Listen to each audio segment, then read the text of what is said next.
right, Tallahassee area, North Florida area, Panama City area, Panhandle area high school football fans. Welcome to another edition of the Extra Point. Round one was eventful. Everything that we thought would happen totally didn't go that way. We were totally shocked and amazed by quite a few games in the area. We also had, if I'm not mistaken, I think we had quite a few just games that came out of left field. There were some things where I was looking at it and I just could not comprehend how certain teams, just kind of broke down like that. So we'll get into it later on in the show. I think it's one of those things where we had a just a weird weekend of football. The past 10 days in football, especially at the college football level, been crazy. Man, I don't know what's going on over there on Wanish Way, but they got to get it fixed. We've been losing coordinators and assistant coaches all over Tallahassee. It's the experience. It happens every year, all the time. You got guys who come in, and you can't get rid of the players, so you got to blame the coach. Um, um, People get all upset and they blame the coaches for everything. Me being a coach, coaches, they know what they know. They didn't last year. They knew it, and they know it this year. The only thing changed is players. So you get mad at the coach doesn't do anything. You- Players, players. If you win, it's the players. If you lose, it's the players. Coaching, they coach is just an excuse. You blame the offensive coordinator. You blame the head coach. You blame the See, I'm not gonna blame you because I know you got a soft spot. But it's true though. You got guys that are playing uninspired football. It's hard when you don't have locker room leadership, and I think that's evident on both squads right now. Meanwhile, in the wider landscape, I know you hate to see it, but Jackson State threw up their little SWAC East Championship banner. There was a lot of going back and forth between Rattlers and other SWAC people. So it's like, man, in a lot of areas and a lot of spaces, man, they are dogging FAMU right now, and it's hard to stomach because a year ago today every program was riding high. So guess what? Guess what, Mark? They can talk all they want about FAMU, but they still got 12 national titles. And when they catch up, maybe they can talk trash, but who cares what they think? I hope it's not mistaken, it's 12 or 13. no, it's more than that. They used to be bragging about 11, and now and I know we won the national championship last year, Yeah, and I mean it's a headache. Let's get that straight because I don't want people to be upset. I think you're And right though. You might be right. I'm I not looking mean, it up right now though. the problem with people in FAMU, they want to be us. They wish they were FAMU. They just because if you go around the SWAC, the MEAC, all of them wish they could do what FAMU could be, where FAMU been, could do what FAMU has done, and have the history we got. I don't blame them. If I was in second, if I was behind us, I'd be probably thinking the same way. And Yeah, it's been a let me see if I can throw this up on the screen because it's classic week too. So everybody's going back and forth in every space. Um the let me see, this goes back a minute.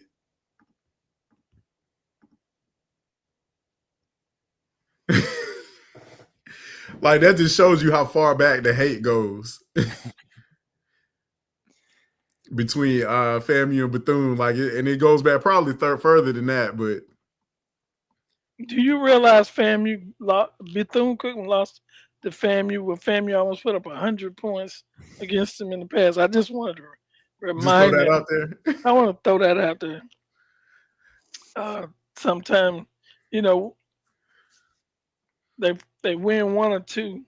They went on a streak. I think they won several in a row against FAMU, and I don't blame 'em. I don't blame Yeah. Bethune Cookman for bragging about when they get it. You better get it while you can. Jude, what's the over under on FSU beating Charleston Southern? Ooh, Worst FBS team versus the Come worst on. FCS team. The yeah, worst what? That's the worst FCS team? yeah. Yeah, It's a Really? yeah, matchup I of the thought they, year. how yeah, many games have they won? I think it's just the one. I think they're both coming in with one win. I'm pretty yeah. sure. I'll have to double check, but I didn't realize that.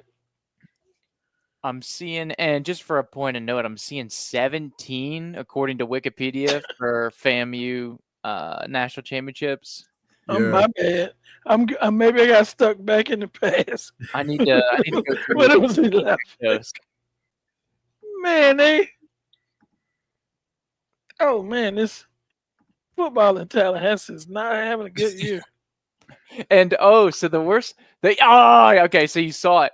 So you can't see the bottom right corner. Yeah. But Yeah. Mississippi Valley was the only partner with FSU in that category. And they blew it Yeah, last week. 24. Yeah, they FAMU did. Ellen.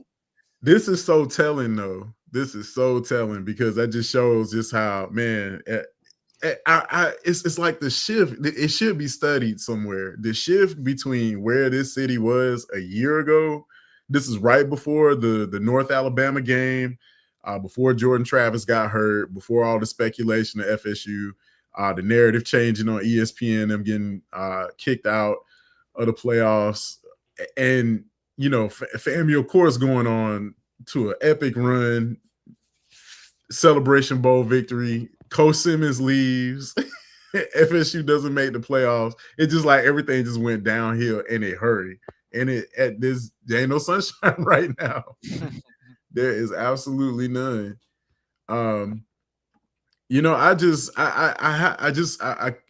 listened to the playoff selection committee, and it just sounds like such a mess. And they keep referencing Florida State, everything that happened to Florida State last year. Every time they bring up Indiana, it's like, well, this has happened. This happened to Florida State last year, and it's just like, man, I just just call it the SEC Big Ten Invitational. Let's get on with it.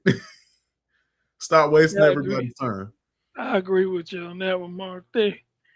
We knew when they first started this new playoff situation, they were kind of how many Big Ten and how many SEC schools were going to be in the tournament, and then they got a few spots for the other teams, the ACC, the at-large bids from these. Not the Power Five, but the other ones, the others, and Five. Boise. Is it Boise State that's having Yeah. that's ranked in the top?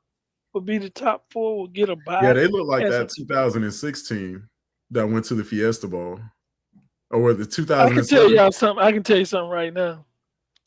It ain't gonna last. It ain't gonna last. They probably, if they make it to the playoffs like that, one of those teams, but they got to play it later in the second round.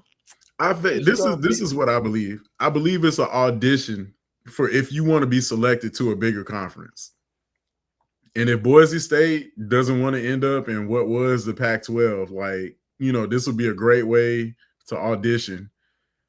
I think if you include Boise State and you take maybe a South Dakota State, somebody that's proven themselves, I think you just make it that much more interesting. And then you end up with, I don't want to say it should be expanded, but I could see it going from what are we at now? Like 8 teams? You could need, I think 16 would be a good number. Yeah. But it's 12 right now. So yeah, I can see 16 teams. I think 16 would be good. Then if you don't make it out of top 16, you really don't deserve being. Do you take off a game, though, in the regular season? You go back to 11 games? Because we've just proven that conference championships really don't matter. Well, all you got to do is eliminate the bye. Duh, just eliminate the bye. That's it. You got to play every week, And about NFL gets 2 buys. What? NFL gets 2 buys. They get paid a lot more money, and they get their fans buy those tickets. It's a whole different world, NFL. But you just don't no buys. That you know, NFL don't get 2 buys. They get 1. No, they get 2. No, they don't. They get 1. My team don't have 1. I don't know everybody else. I know our record. They Maybe get it's 1. if you play overseas. I don't I know. see some of the colleges get 2 buys. Yeah, if you play in week 0, you get a second bye. Yeah, because I'm like I was finna crack a joke. I'm not gonna do that. But there's a lot of schools around it got 2 buys.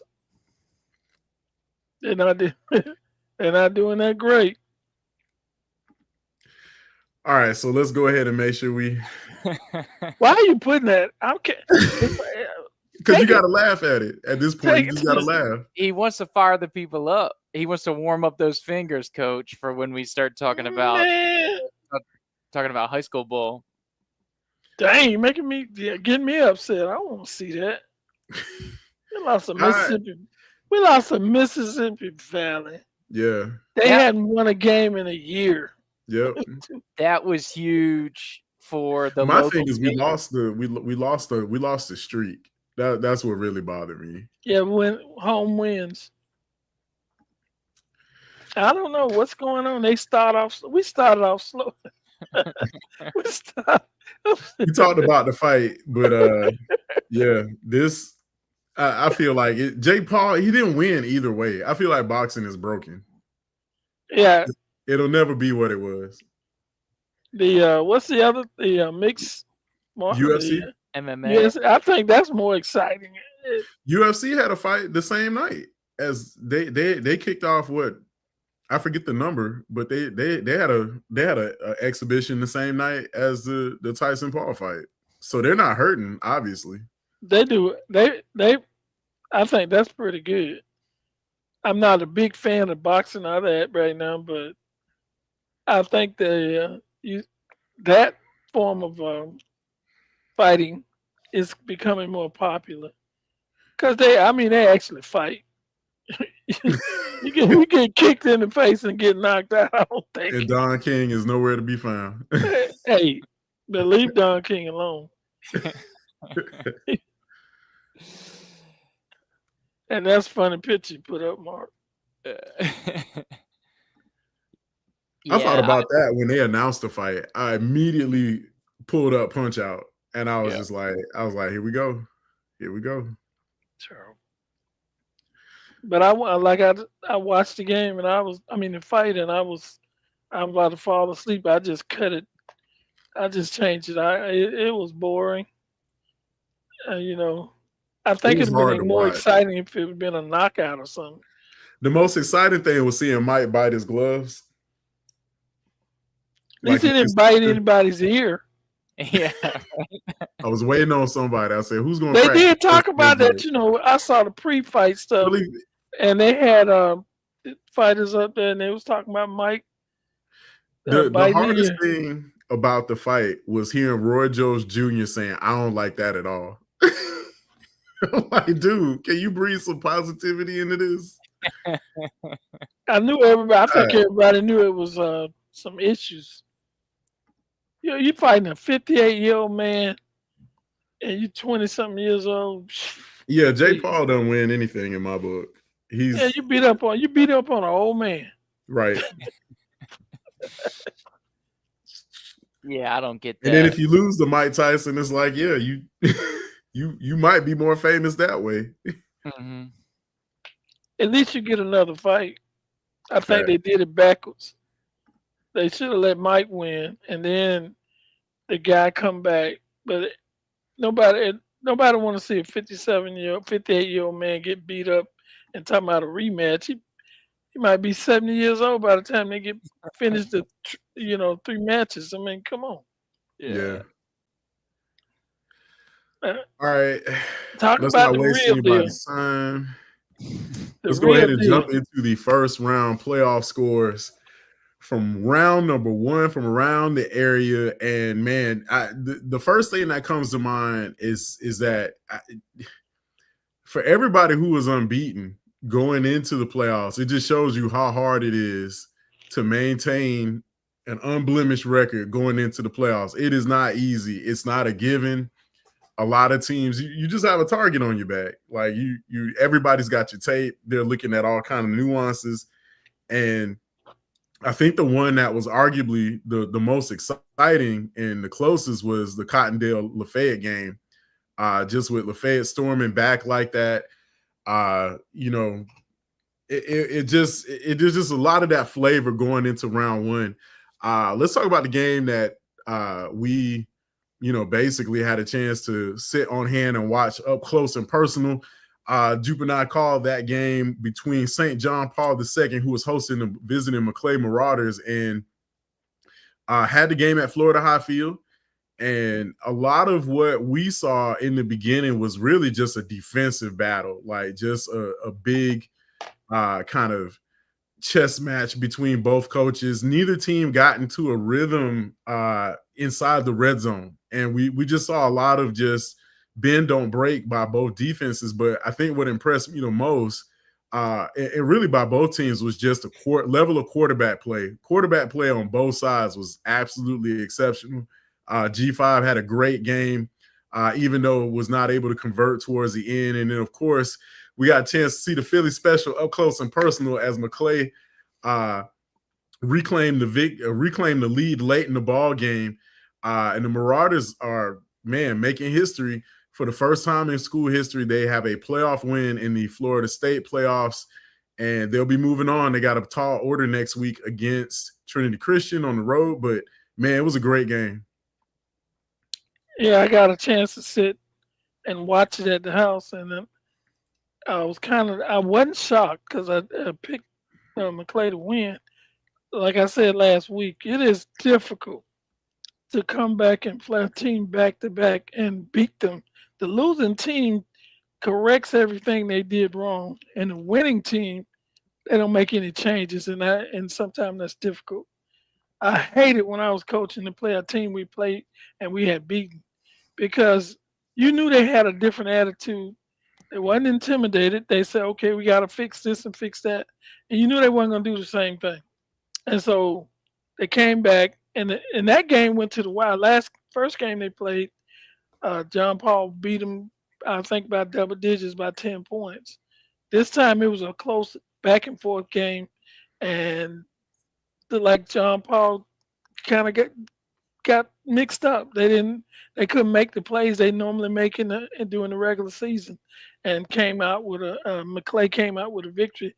Looked like they had a little bit more oomph at the end of the game to pull it out. You guys did a good job with your broadcast. So I was not surprised by the score. Let's see if I can go back to the sequence here. We had the pass interference penalties going down the stretch against the Panthers just kind of really undid things, because, when you look at how McClay was kind of able to set things up, it was basically the 3 consecutive penalties in a row. And that, of course, John Paul faithful was not happy about that, but a lot of what we saw was just, really, I think George Grant played an exceptional game. Had the early seam pass that went for a score.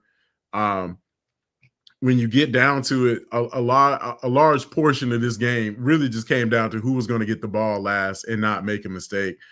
It could be spoken that John Paul just ran out of time because essentially they were really driving pretty well down the field late in the game. And Jupe, you saw just the level of play. I think there's some credit that needs to go to the John Paul defensive front. They also played a great game as well. Yeah, absolutely. And that's the thing is you wish, you talk about them running out of time, you wish the game was 6 quarters, because it was a really kind of sleepy, defensive, grinded out, penalty, stop and start game. And you felt like they really kind of got into the flow after the halftime adjustments, and things kind of wore off, and they were kind of in their more comfort zones in that second half. But yeah, to your point, Mark, the team that was holding the ball seemed like it was going to be the last chance to get the touchdown was going to win, and that's basically what happened. McClay was able to get it in there towards the end, and just enough. And is this it? Oh, here you go. Watch the Philly special. Little Big Z with the sling. Woo! Into George Grant there for the touchdown. That was fun, though. Yeah, it really was. And you could see both teams were kind of going at it. Like you said, Coach, it's really tough to go against a team you played earlier in the year. And it's not just they had beaten them, but these teams are very familiar with each other. And so they've kind of seen each other over the last couple of years, and even kind of before that, historical programs year at similar sizes. And so they know what's going on. And so there's no surprises here. And so it's just like, hey, can we out execute you, or can we come up with one or two big plays? And I thought McClay with the edge, it seemed like they went a little deeper into the bag as far as the playbooks, had to pull out some tricks and some fourth down conversions, and minimize the mistakes down the stretch, which, like it or not, penalties were called and, some other things. But at the end of the day, they had a shot to take care of business, came up a little short, but solid game to your point, gang. Yeah. Kind of what we expected in the first round, with the Gadsden County Jaguars completely upending the Baldwin Indians 48-7. We knew Gadsden County has been touted as one of the front runners to contend for a state championship. A lot of what we've seen is just this team has so many weapons, and especially when you think about it, they lose Vasquez and they still are hitting on all four cylinders on defense. That just tells you the playmaking ability by this team. No surprise here. I think we knew Gadsden. I think I said Jags by 40, and I almost nailed it. Yeah, that's tough. The Jaguars are one of the best teams not just in this area, in the state. And you can't go in a half step, and you got to bring an A game to play them. They are tough on both sides of the ball, and the front lines are awesome. I mean, it's exciting to watch them. They can run the ball down your throat.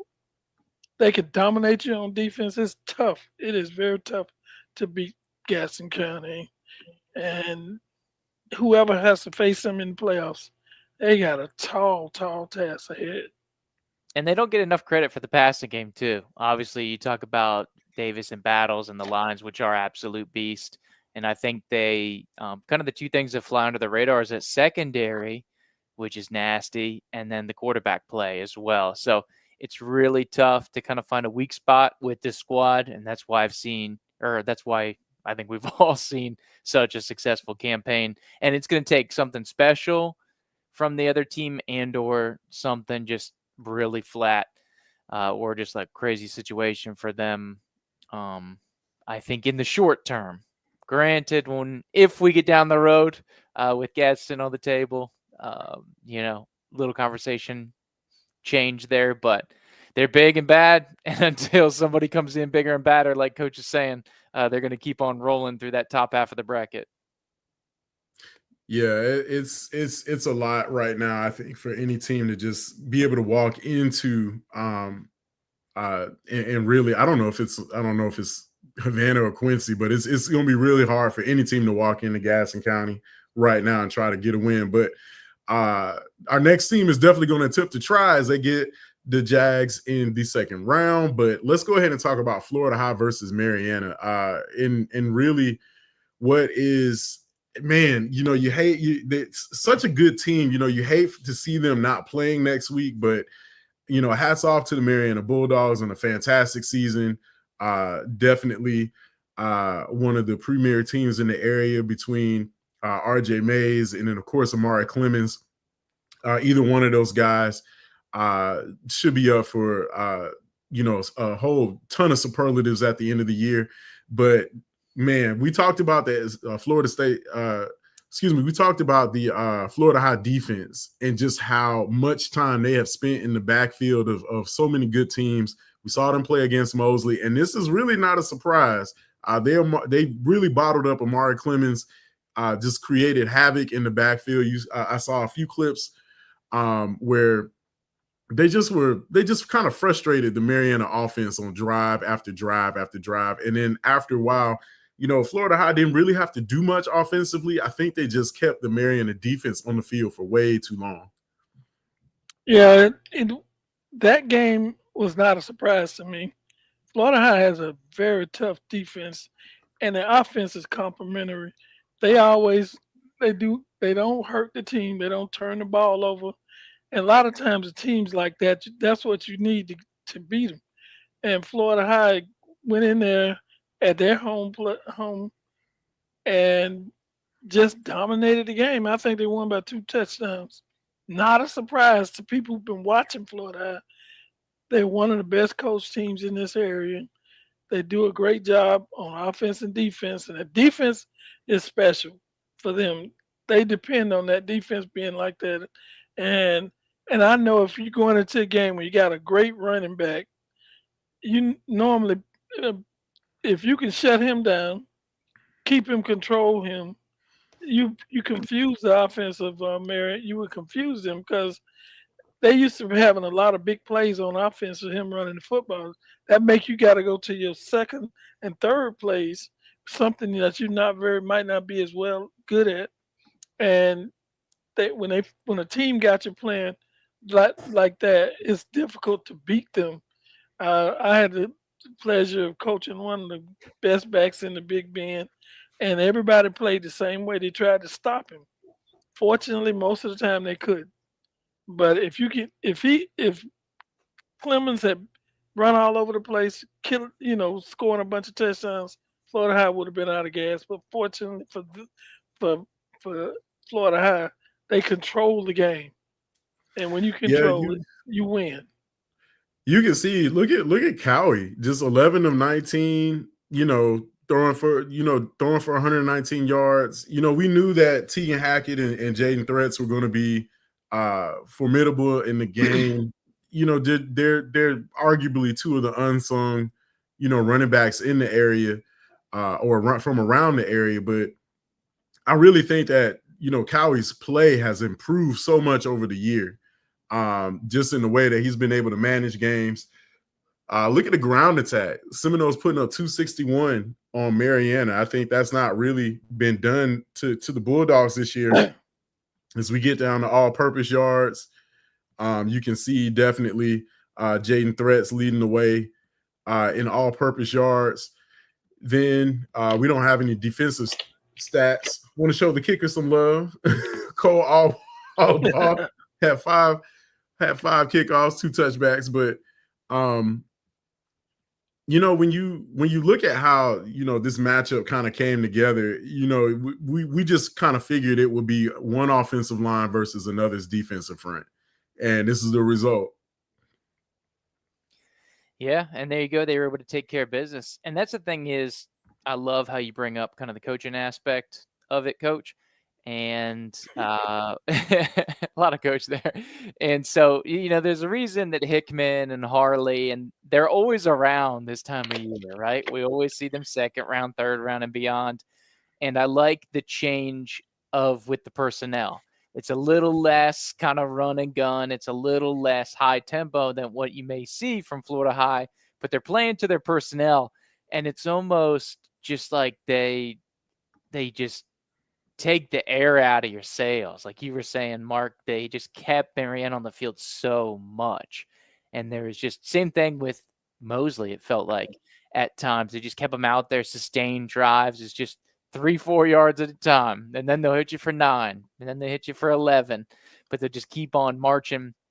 And like you said, Coach, you can win with a young Ben Roethlisberger type. So as long as he's taking care of the football, you can still get home and be productive, and that's what they've done. They go to their strengths. Like you said, Hackett and Threats, Mark, great backs, good dynamic. Not quite the thunder and lightning you usually see from Florida High, but they're playing to their personnel and they get it done. And they'll have a fun one here this weekend in the semifinals of the region.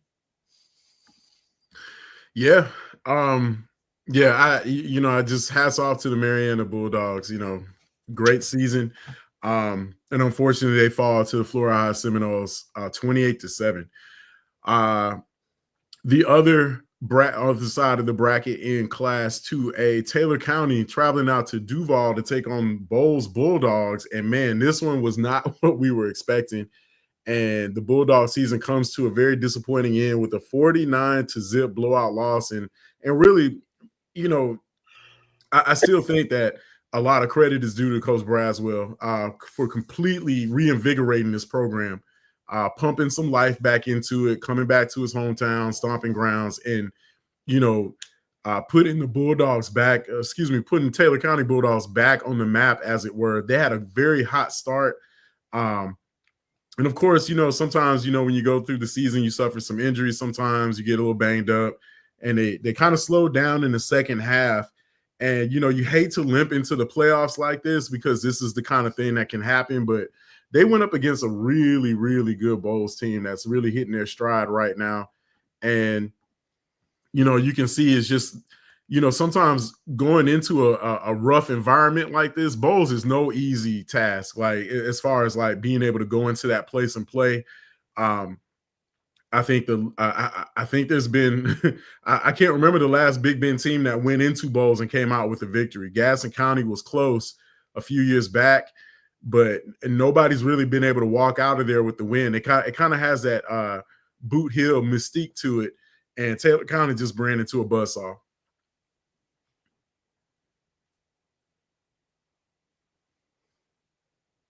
Oh, we lost you, Coach. Yeah. But yeah, you can see just in a lot of ways, I think this is an air attack that Taylor County hadn't seen. And Bowles loves to spread the ball out and throw it around. Like I think that's just one of the areas where they just Can have you really guys hear played me? to their strength. Yeah, I got you. Gotcha. Yeah, that's a very difficult place to play.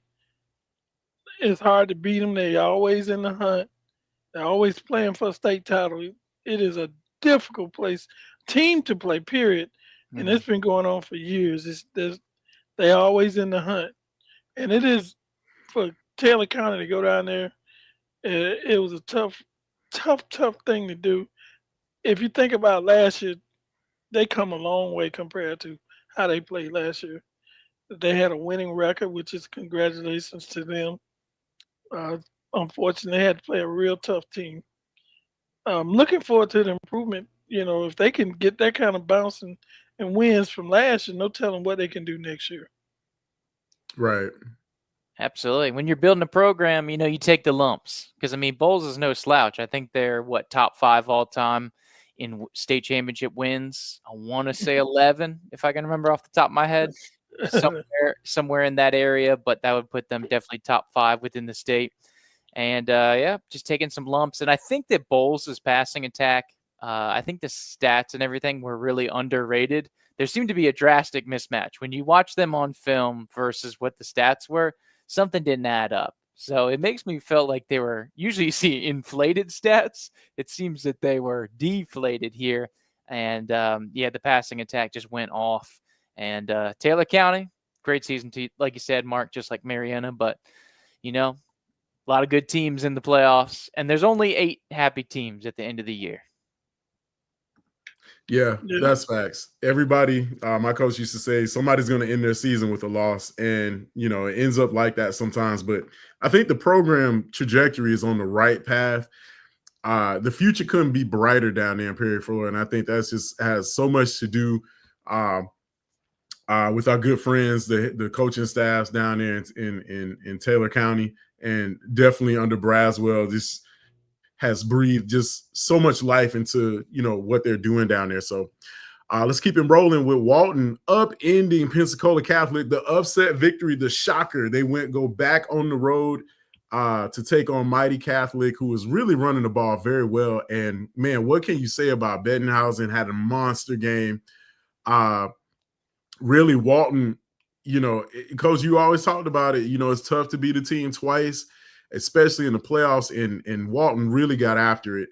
And this is one where, hey, if you if you look at the adjustments that they made in the way that they played this go round, you can see they came in with a completely different energy, better scheme, and they really got the ball into their playmakers' hands. And they, of course, capitalized off of several different turnovers and miscues. But look at the defensive front and how they're just getting in the face of the quarterback, just causing all kinds of problems. And there's another interception.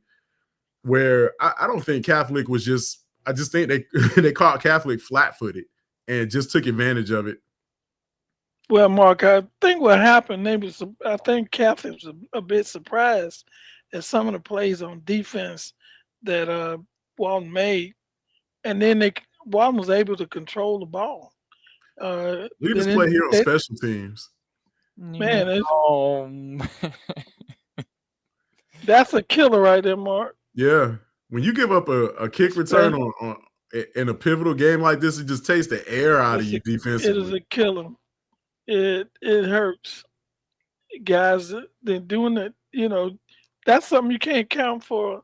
You're doing the best you can as players. I understand that, but when you get a return, you get a return on the score after playing uh, with a kickoff or a punt return. Man, that almost counts for two scores because it shakes you. You just giving the ball back to that team, and then they run a kickback. You kind of shook, and then you got to regroup. If you don't regroup and do nothing, you'll fall behind in a game like this. And from what some of the highlights of the interceptions and the kickoff returns, that was a tough matchup. And then you won the last game.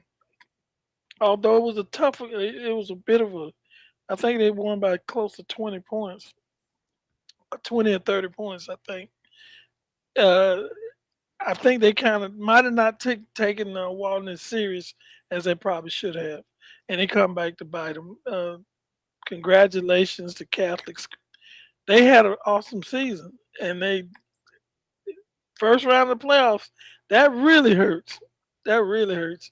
Fortunately, I think while I was coaching the whole time, we lost one time in the first round, that is tough because you had a great season, then all of a sudden you lose in a game like that. And you can see Walton really taking advantage of the third quarter, putting up 16 points. And that made all the difference. And, Bettenhausen, man, had a great game, 7 of 14, 143 yards. Also tacked on another 13 with his legs. But I'm going to see if I can pronounce it right. Dylan Luthane adding in a 102 on the ground.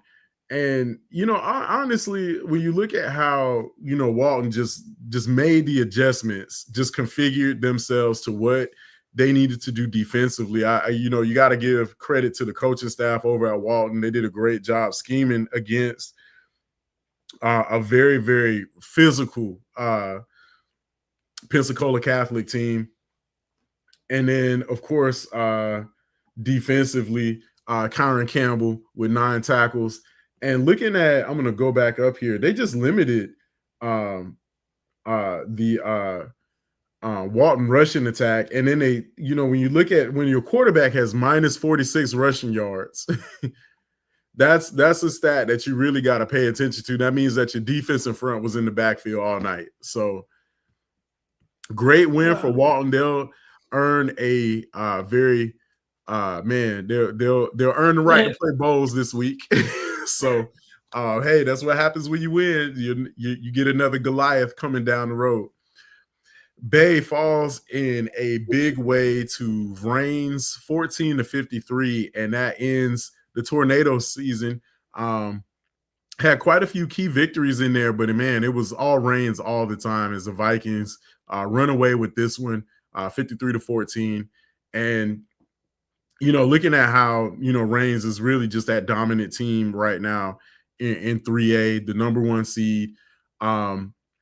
You have to wonder because as we get to these other scores, Wakulla draws them in the next round, and that'll be another tough matchup. As Wakulla handled Menendez 28-14, and really nothing fancy there. As they were able to just kind of, handle business. Also in Class 3A, Godby upended Swanee. We'll talk about that one in a minute. He jumped over that one and okay, I guess I'll let it go. But when you look at it, I was trying to pull up Wakulla's stuff. See if I can find some highlights with them. And if I'm not mistaken, I think it was fairly. Let me make sure I got this right.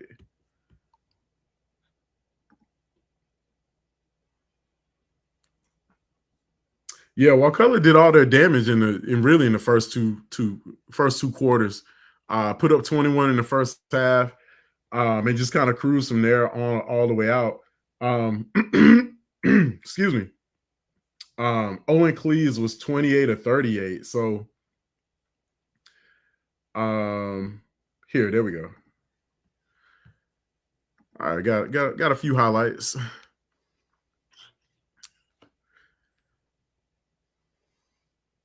And I think that one of the biggest things for where you want to be at, especially in the playoffs right about now, you want to be able to know that the things you can do well, you can do well. I'm going to go back to the stats here for a second. But there's not really a specific guy on Wakulla's offense right now. They just kind of spread the love around. They, as far as receiving, I think eight or nine different guys got the ball. So you can see that they're playing to their strengths. And Wakulla's a fairly young team still, but to be on the team with a bunch of sophomores and juniors, and at this level in the second round, that says a lot about the program and how strong it is. Well, I mean, during the years, we've always seen Wakulla in the playoffs. I think once or twice they made it. In recent years, they made it to the finals and lost. I think we were at a game when they lost. I can't remember who the team was. When they had kicked the field goal 50-some yards and it went wide to the left. But they've always been competing, being a team that you got to watch during the playoffs. They play very well during the season. They always have a solid record, and then they get in the playoffs, and they play pretty decent through the years. Now, for them to go, I wasn't familiar with Menendez, but seems like they came in, played a solid game, kept the game under control, which is important. You don't get it; it doesn't get out of hand. You keep it with a solid running game and an average. You can pass the ball pretty decently, and I think they got an overall balanced offense, and that's a tough team to beat. And they could go a long ways with this, with the offense and the solid defense they play. They don't give up many points. They had some tough games. They played a heck of a schedule, and playoffs times it don't matter what your record is. When you get in the playoffs, you got everybody starting 0-0. There's no record. All you gotta do is keep winning.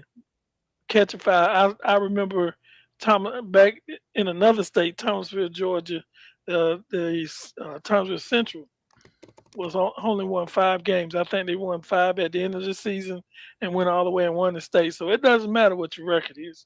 You just got to keep winning when the playoffs come.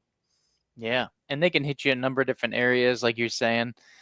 Guys, you got the big tight end in the middle of the field, and then Godbolt may be one of the fastest, if not the fastest guys in the Big Ben. He is quick, and he's always good for a long one, it seems like. And then Ramson, he's a nasty in the backfield. And then they do just enough. You knew Menendez, kind of their style was they're just a scrappy team, and they'll make it hard for you. But you like the matchup here with Wakulla. They were able to punch through.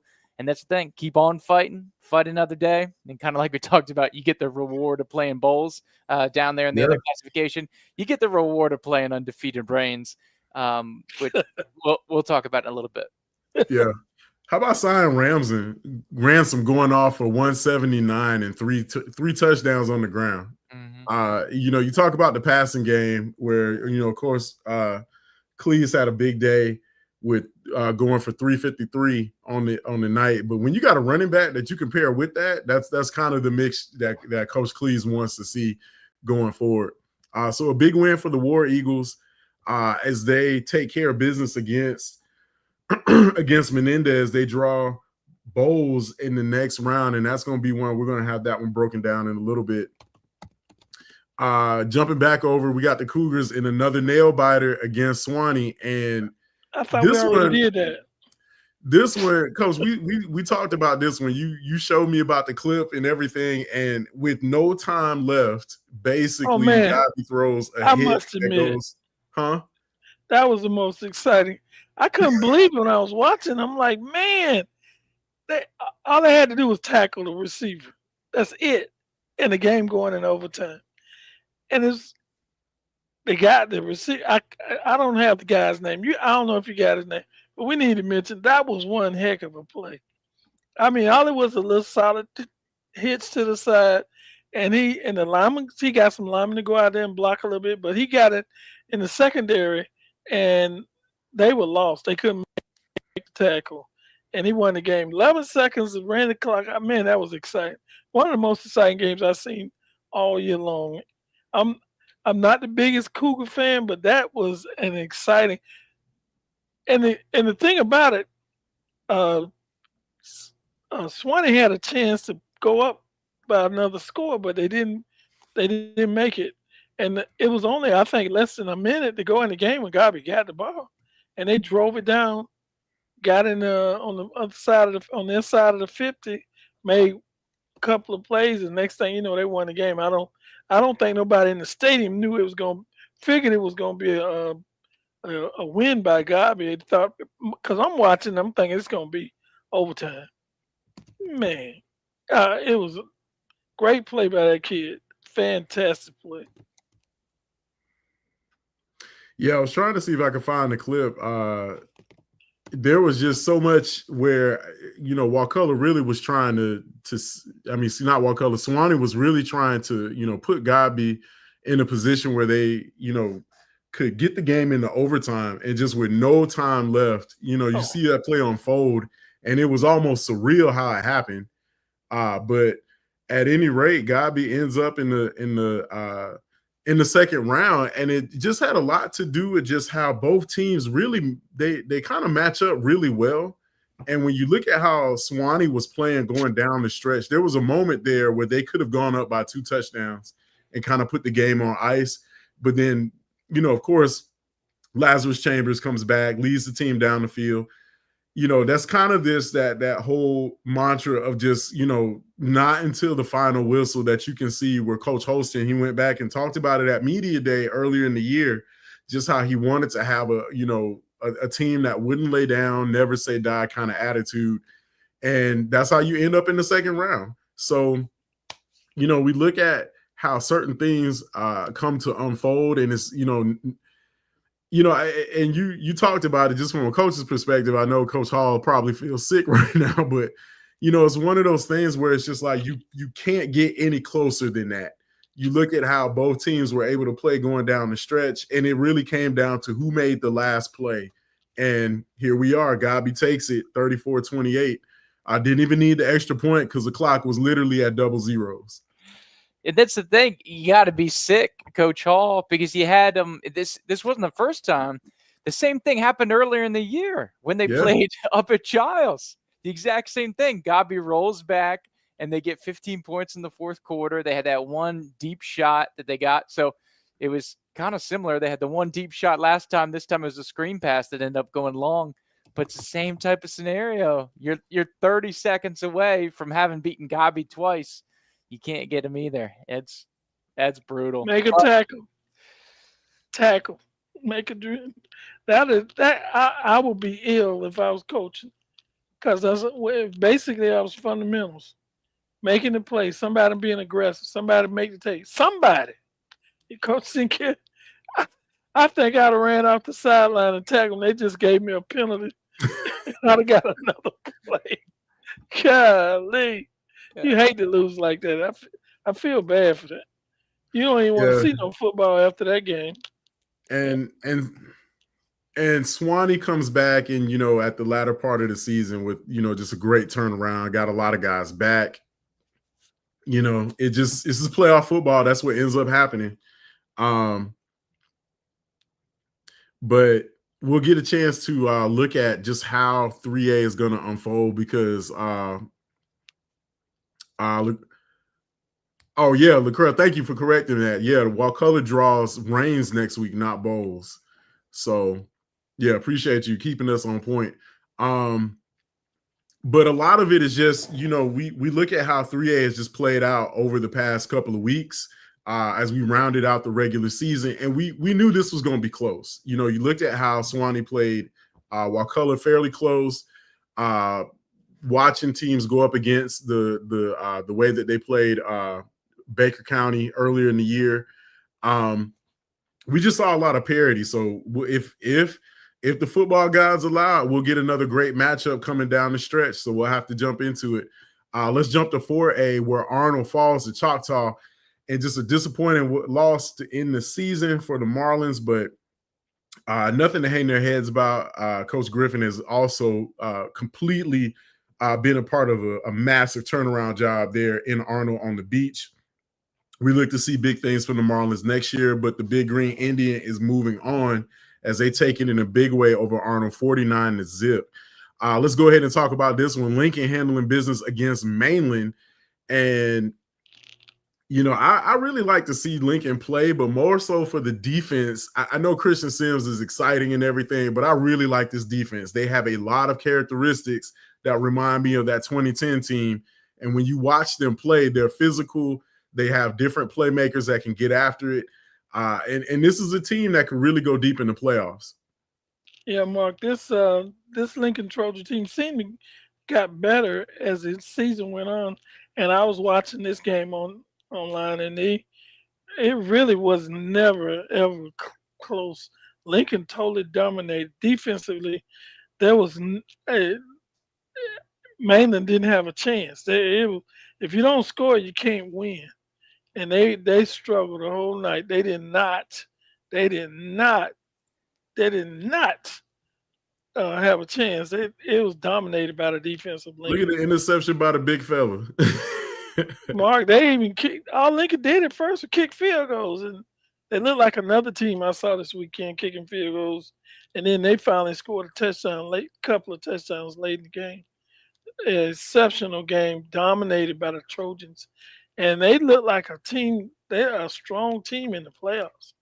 It's gonna be tough. They're gonna be a tough out. When you get shutouts in the playoffs, you got a good defense, and that just speaks volumes to the way these guys have played this past year. Yeah, this is a straight up scary ball club, and I think this was an emerging kind of light shown to that. And that first interception was an absolute thing of beauty. I know Tyson is a great defensive mind, but that beautiful play call dropping off had Mainland fooled so bad. You had the secondary player dropping out of the area, so the quarterback snaps into it. Then they bring the linebacker up on the blitz, and then Chancey Jordan just slides underneath there, and the big man with some great hands. So shout out to Chancey Jordan with the takeaway there.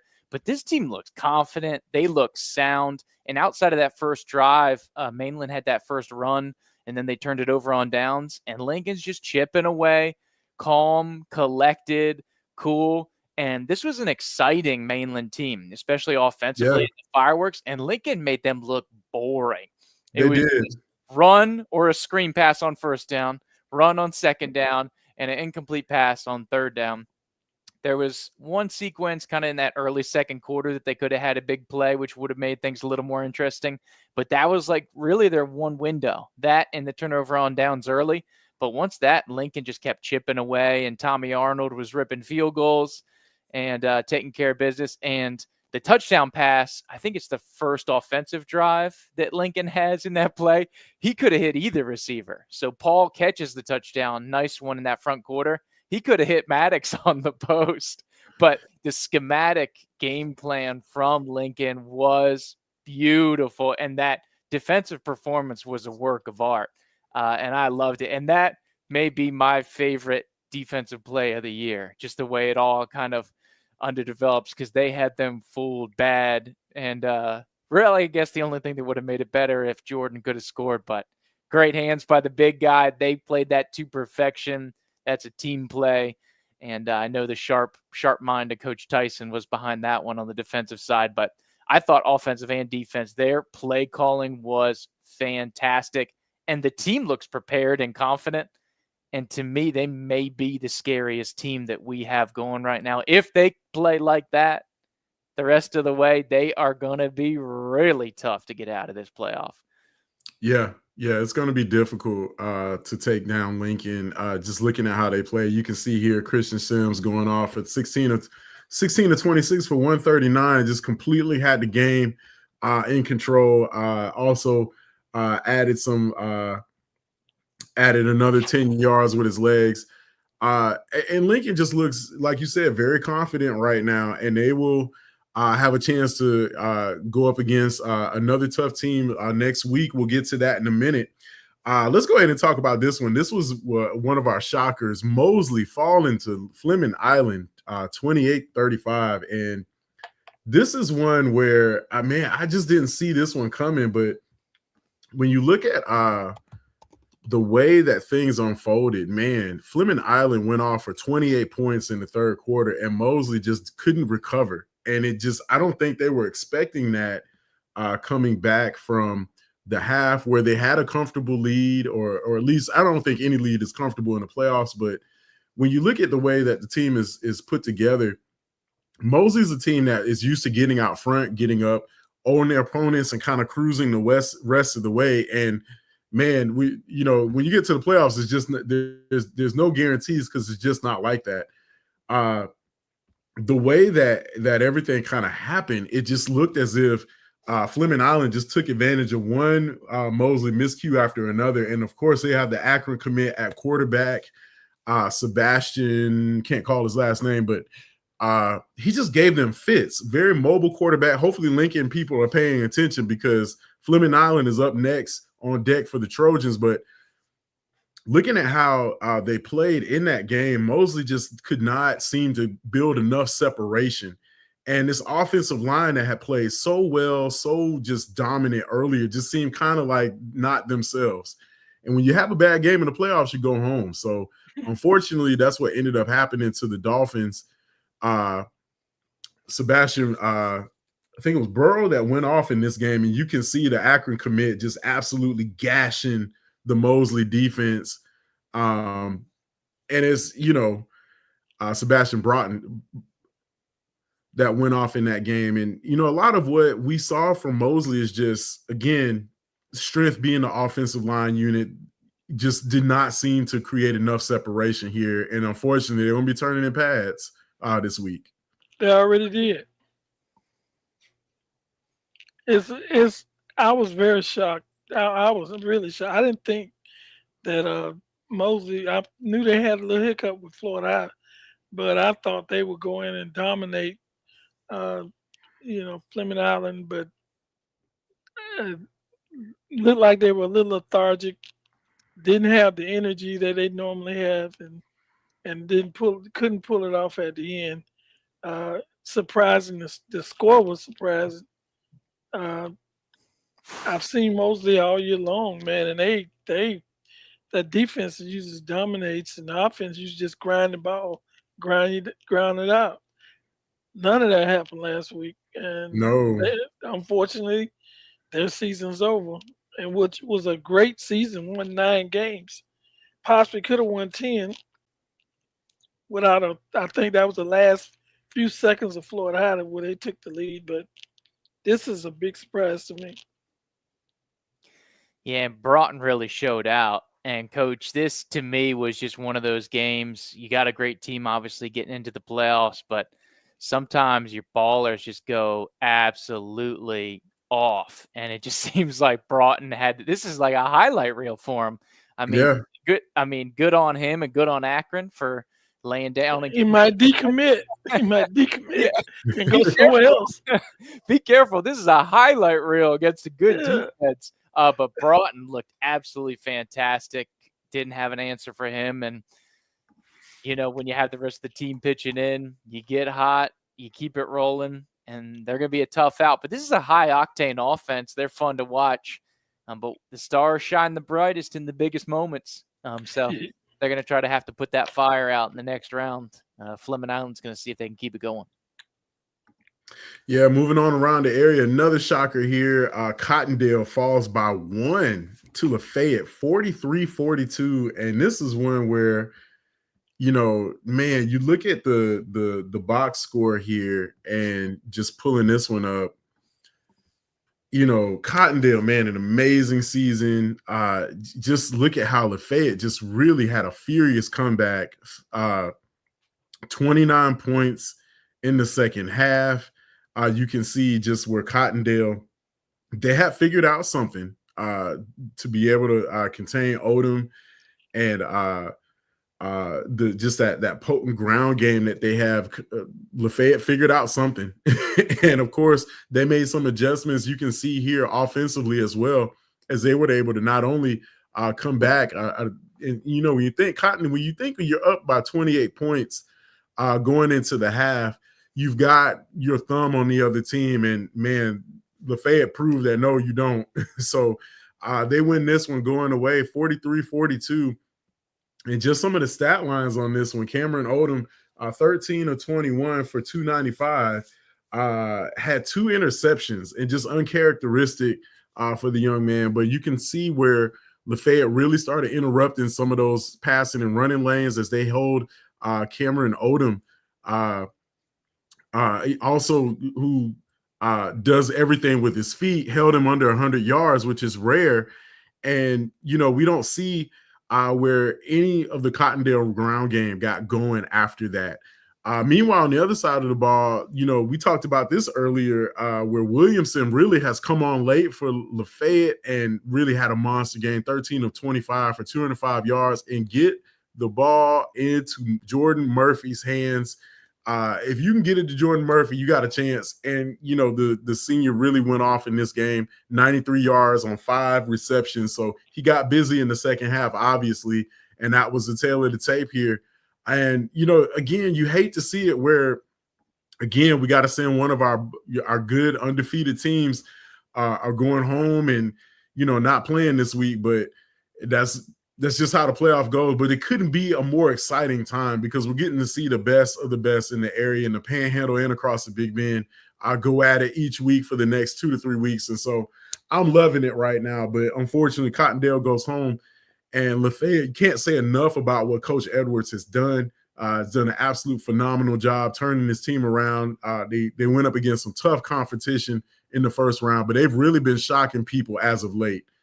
We saw them go out to Holmes County and get a big, or Chipley as it were, and get a big win in the Panhandle.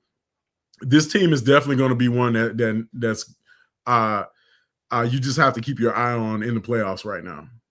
Well, Mark, the one thing about the playoffs is one and done. You got to bring your A game every week, and it's more intense. The game changes. The speed of the game picks up. The players are more intense. Coaches are intense. Everything is intense, and sometimes pressure busts a pipe. And so you get in a game like that. I was watching this game in the first half, and unfortunately, I turned it off because I just thought Cottondale was going to do whatever they do all the time. I went back and I saw the score, and I'm like, well, wait a minute, 1 point? And then we checked to see if it was a mistake, because, sometimes they do put the wrong scores up. And we looked at it, and the game was a 1-point victory for Lafayette. I was kind of surprised. I was mad at myself because I didn't see the whole game. And I feel bad for Cottondale having a great season and not taking advantage of it, playing a great year. Put up 40 points. When you put 40 points up and lose a game, you don't feel too good. It's something I would get physically. I've been in games where we put up a lot of points and lost. It is not something to be happy about. The worst time to do it is in the playoffs. And I was very surprised at how Lafayette came back and won that game. Yeah, Williamson's got it going on. And we talked about it, Coach. You brought it up last week. Liberty County, the game that kind of opened the door for you. Sometimes you see a little breadcrumbs throughout the season, and you knew you weren't going to shut Odom down. I mean, that just wasn't going to happen. Right. So the only way to beat him is to outscore him. I thought it was going to take something like 60 to get it there. But, I mean, Lafayette kind of fits the bill. You got an explosive quarterback, and they got a great perimeter game, and that's how you get it done, able to get just enough. to take care of business. All right, Madison County, a big winner over Moorhaven, 51-13. Cowboys get it done at Boo Hill. No surprise there. And then, of course, back out in Monticello, a doozy. Bluntstown all over Osceola Christian, 62-17. And let's just take a look at the stat line from this game. The Tigers really just putting up 40 points in the first half, a monster second quarter, and just really they closed the door after halftime on Osceola and closed the door on their season. The Tigers really just, when you look at time of possession here, it was pretty even. Both teams is just who capitalized more, and a lot of times you don't really see from the stats, but from the rushing yards. Let's just take a look at Kyan Martin, 269 on the ground. Man. And that's just absurd. There's just a lot of, speculation on whether this Bluntstown team will be totally up for the playoffs. And I think they answered the question resoundingly yes. So just a great job by that ground game.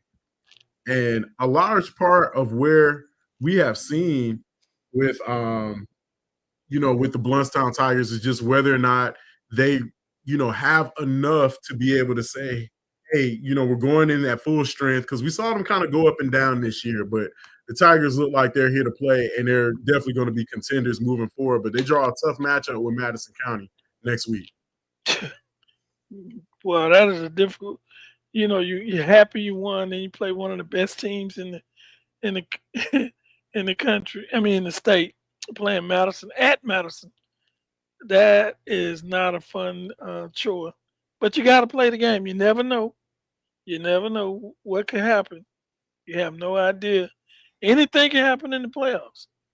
And history has proven that over the years. You can get in there. Once you're in the tournament, all you got to do is keep winning. There you go. Absolutely. And they're looking clean. Coach, we sold the house, I feel like, with the Bluntstown loss earlier this season to Taylor County. And you've been trying to wrangle the horses. You've been telling us for quite some time now. But yeah, Bluntstown showing out in the playoffs, rolling. And just for the record, Mark said Madison County by 40 last week, and they only won by 38. So you missed the parlay. You missed the parlay, Mark. You missed it. Hey, but it's right on the money, Mark, as far as I'm concerned.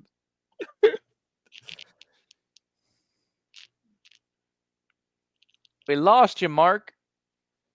Come back to us. There we go. I'm back. All right. Let's round out the remaining. I had some music playing in the background. I don't know where it was coming from. I was trying to figure it out. You got different tabs open. But yeah, Holmes County falls to Union County 20-42, and that ends the Blue Devils season. And this is this might be the sad part of the scores here, because all of our local area teams on this part are going home. Chipley falls to Pahokee in a big way, 42-0, as they had to travel all the way down to the bottom to take on the Blue Devils. Weewahishka falls to Dixie County 6-29. Hamilton County is headed home this year after falling to Wildwood 14-54, and Sneeze falls to Trenton in a close one, 26-28. Sneeze actually led in that game at one point, but just couldn't close it out as the Tigers walk away with that one by 2. And that does it for the first round. We've got plenty of second round games coming up on deck. Just looking at the way that the whole season is unfolded, we expected to see a lot of teams here in the playoffs, and then we got a couple of surprises. But man, just to say that all of our undefeated teams are gone at this point, didn't see that one coming. Yeah, Mark, when you get in the playoffs, you got to bring your A game. I mean, you go play teams, they're excited. You got to match their excitement. You got to match their play, and sometimes you just come up short. It's a bad feeling when you're on the losing side of that. But hey, hopefully you'll learn and come back next year better. because it is not easy. I don't care what anybody says. It is not easy in the playoff. You're playing the best teams, and you're not going to go up there playing uh, having a bad day. You cannot afford to have a bad day. You got to bring your A game. All right, let's go ahead and jump into round 2 matchups. Up on deck, Class 1A. The McClay Marauders travel out to Duval to take on Trinity Christian, who's at 8-3. And let's just talk about, if anything, let's go ahead and talk about, I put together some keys to the game.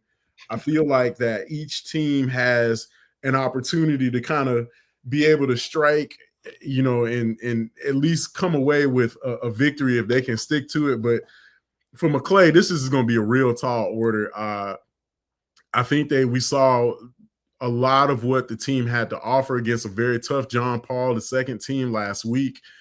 Some concerns on the line, but I do feel like if they can protect Grant, that will give them one of their best opportunities, eliminate just some of the miscues on the offensive front, being able to block and kind of keep George Grant from getting his jersey too dirty.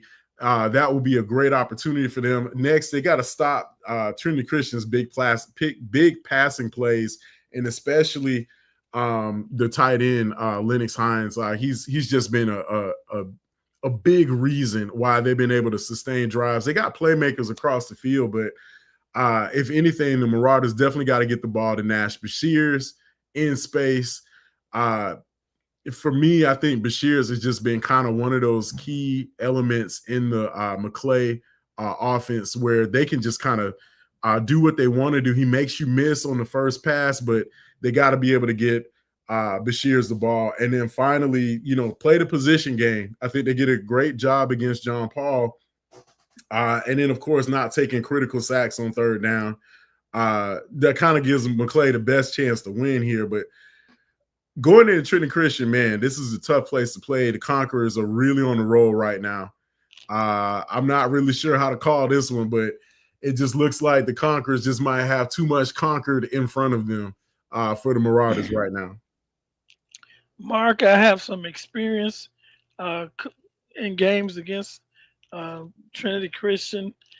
They've always had some great players. They had a lot of great athletes, and Coach Dominic has been a successful coach. I think they won the state in about I can't remember, but they won like 3 or 4 in a row.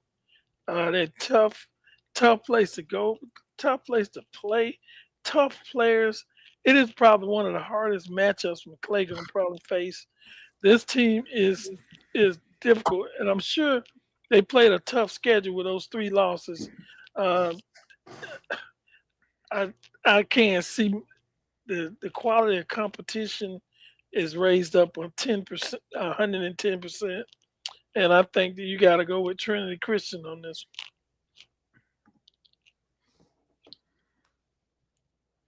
Oh, sorry, had it on mute there. They're tough, and you never know who you're going to get at quarterback. So I think they've been playing a little kind of cat and mouse with it. But I think both those guys are capable. They're trying to figure out kind of their youngsters.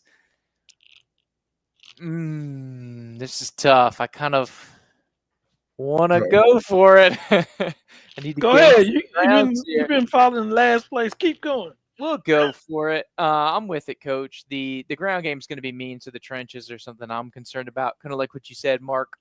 But I haven't really seen them let Grant off the hook. Like, I'm talking like 2023 George Grant. There was glimpses of it that we saw that they kind of turned him loose in Valwood, but it kind of seemed like they reeled him back in. I want to see some senior night special kind of pop up here for Grant on the road. So I'm going to go McClay with the upset. This isn't a strong as team here with Trinity, as we've seen in the past. And so I think this is more gettable than you kind of would usually see at Trinity. So I'm going to say let's dogs out. Let's go with the Marauders here. I hope they win. But I just going to Jacksonville playing Trinity Christian is not an easy task.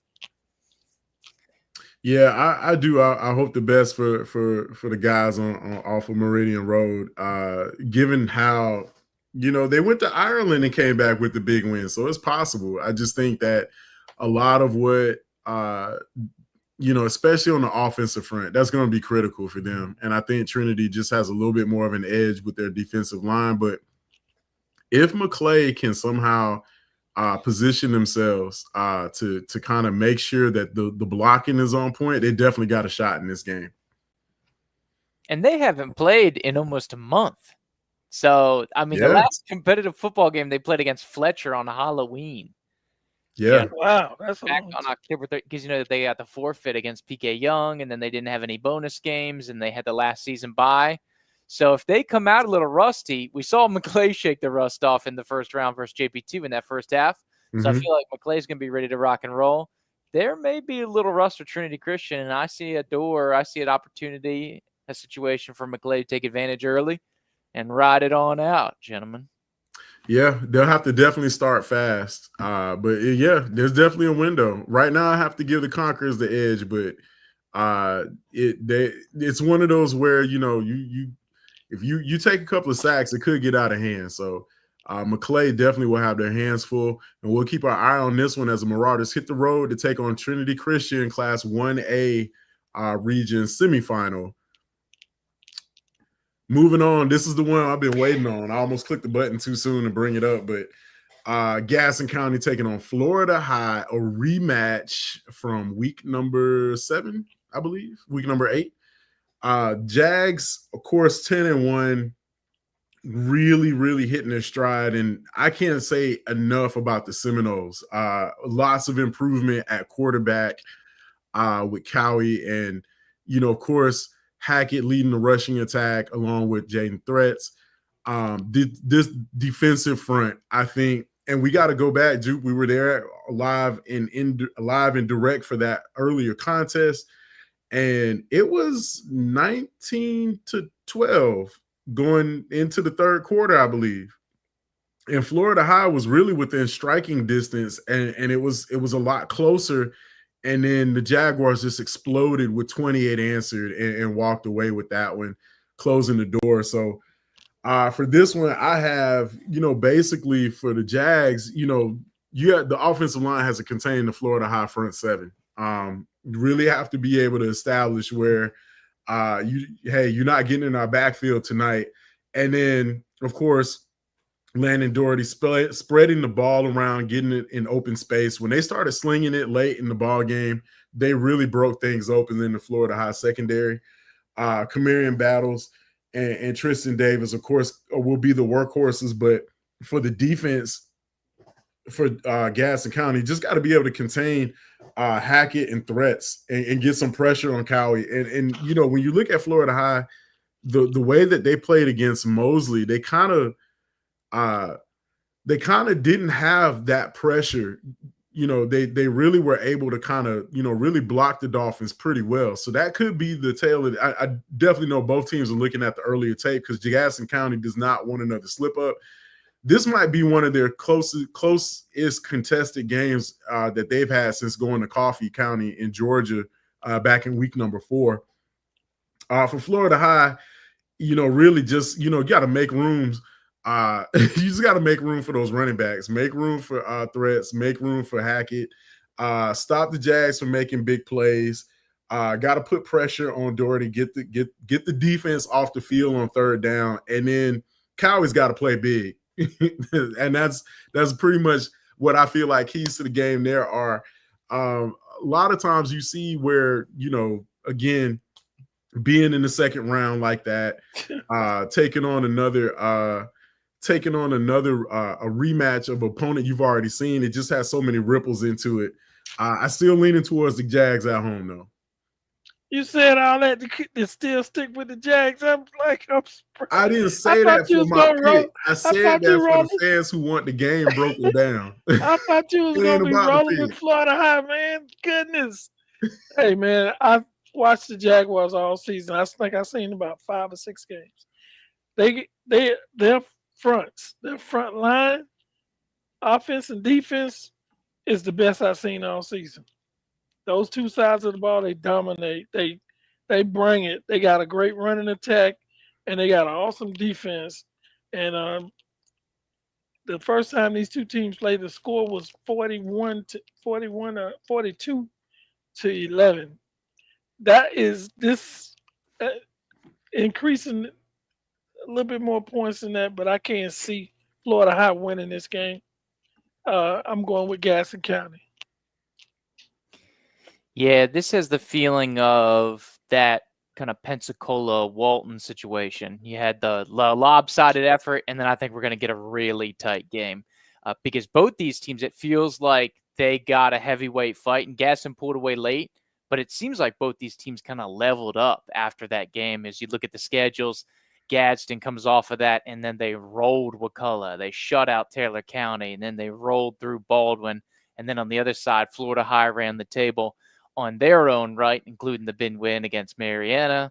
Last week, they were undefeated, and then against Mosley. I think it's going to be a really close contest, but I'm with Coach. Biggest, baddest trenches, both sides of the ball. And so I got to go Gadsden.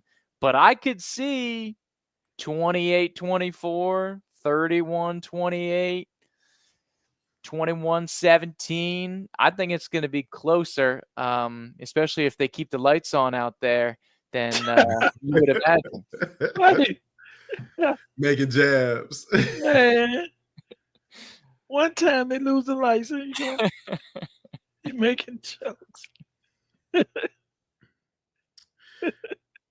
Yeah, I think that Gaston definitely has the ability to just kind of close the door like that. They've been doing it all year, but again, playoffs is there's no margin for error, and a couple of things that get out of hand, especially if the Florida High ground game gets on it going, they could definitely turn the tides in this one.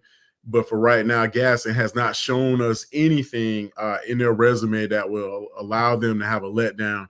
And so Jags still right now just kind of the favorite in this one.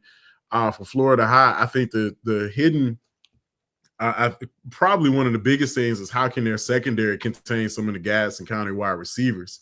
That's some of the things that Florida High is known for, is having a strong secondary, but they got exploited the last game, especially late in the ball game. So they'll have to play pretty big too to kind of contain everything that Gadsden County has in their arsenal. So this one going down on Friday night. And, for the most part, I would like to say that, we could, if this was next year, we might be able to do something special. But for right now, we'll just be keeping an eye on it. And this could be, so I don't want to get too yeah, I know, I get it. We're just messing. And so you got some, I know it's the city. I know it's the city. And so and you did it. I didn't say nothing. Yeah, not to look too far ahead, but they could get a rematch of a familiar friend from just a couple of years ago. Yep. Hey, one thing about Gaston County, I think they got like 29, 30 seniors. That's a heck of a group to beat. When you have a team full of seniors, you're supposed to win. Yeah, this team wants to go out on top. They definitely want to be playing in Pitbull Stadium. And by all means, they definitely have enough juice to be able to do so. But for right now, we're just going to be taking it 1 week at a time. And up next on deck is Gaston County at 10-1, Florida High 8-3 on Friday. Walton traveling out to Duval to avenge anybody from this area that has fallen at the hands of the Bowles Bulldogs, who are 9-1 on the year. And I think, these teams might actually mirror each other pretty well as far as in the passing game, because Bettenhausen definitely has had a monster game over the past couple of weeks.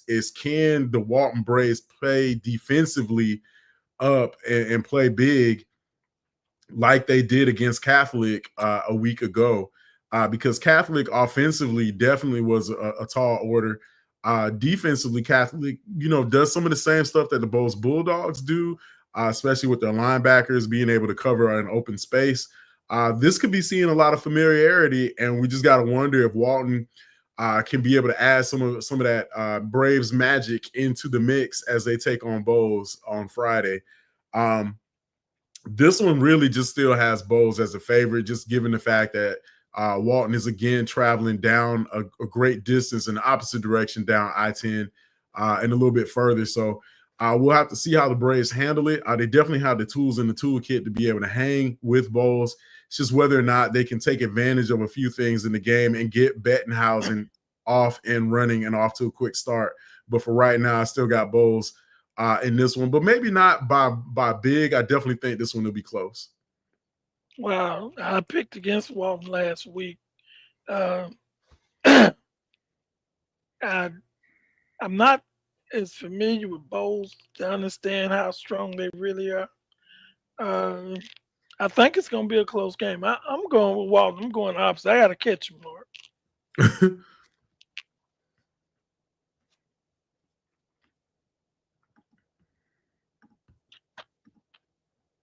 Jude, we lost you. Oh, sorry, that's on me. Man, we need to fire that sound guy. Yeah, I gotta get my. He probably was cussing up a storm. We just didn't. Just Yeah, coach was mashing the mute button there. Yeah, Burrows, Collier, Fordham, I think are really strong in that passing game. Drum slinging it. Well, I do agree with you, Mark. They kind of mirror each other. I think a little bit more heat in that Bowles offense will be just enough to get him by Walton here. All right, let's keep it rolling.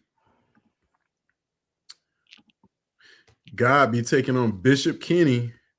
Wow. And man, Bishop Kenny likes to throw the ball a lot. And, you know, Gabi, of course, is used to seeing this in practice, I'm sure, with Lazarus Chambers. You know, keys to the game in this one. Got to stop Bishop Kenny running back, Caleb Madison. He's averaging 100 yards a game. And really for the Crusaders, they've had a shortened season too, much like Gabi has had. But for the Cougars, you just got to turn Lazarus Chambers loose. On defense, safety RJ Perriman, linebackers Wiley and Strong, they got to dominate, especially against Bishop Kenny. With a team that's very physical, actually. They like to spread the ball out. They got a quarterback that can run. And for Gabi, I think the biggest thing for them is they got to close the door in the fourth quarter. They've given up 28 points in the past two games, going back to Dothan in the week before. With Sewanee, you got to be able to kind of just shut everything down in the fourth quarter, and I think that's how they'll be able to come away with the victory. Given that Gabi is going to be here in the capital city, I give the Cougars an edge. They just can't get into a back and forth contest with the team that actually does a lot of the stuff they do, but I'm going with the blue and white on this one. I think it'll be close, though. You hadn't picked against Gabi all year long. I'm not surprised. I'm not sure because I'm not familiar with these Jacksonville schools. The game is in Tallahassee, you said? Yeah. Well, I'm going to go with the Cougars, too. I think I like what I saw last week, the way they played. They never let the game get out of control. They played a solid game. They got when Sewanee went up, they drove right down and tied the game up and won on the last play last week. I'm going with the Cougars. I think they're on a hot streak. Yeah, Cougars are rolling now. This will be a fun matchup. You could see a high-scoring contest like you saw. But I think Bishop Kenny concerns me on the road.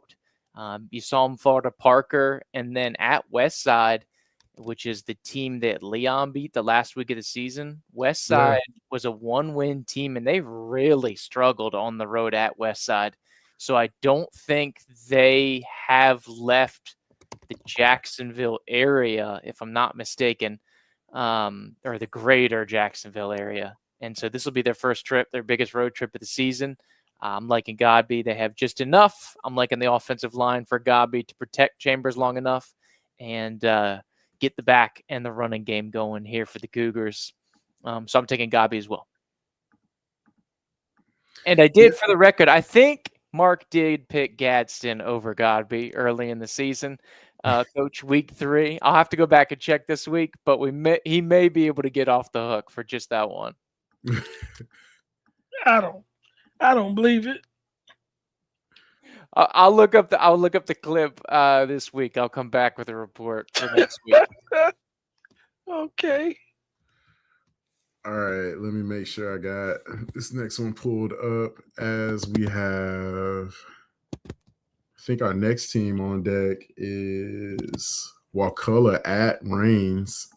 And It's gonna be quick. here, let me see if I can get this one pulled up.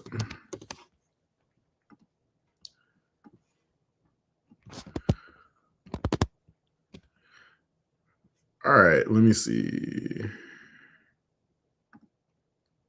And just for a point of reference, so Takoi Creek was a school that hosted Bishop Kenny, but that's in St. Augustine. So I personally lump those kind of together. But still the farthest road trip coming out here to Godby. It ain't the same, bro. Mm-hmm. All right, so Wakulla taking on Reigns. In this one, you know, a lot of what we've seen the War Eagles do is just really just make do with just what their personnel has been able to afford them this year. Got a lot of young guys, but they really came into their own. We saw them really dominate Baker County earlier in the year. They had a phenomenal game out there on the road in a tough environment. This is one where just get Cleese into a rhythm early. Just figure out like what we need to do to just get him comfortable. When he starts picking apart teams, he's going to be one of the area's great quarterbacks in the next couple of years. You can just see how he's developing.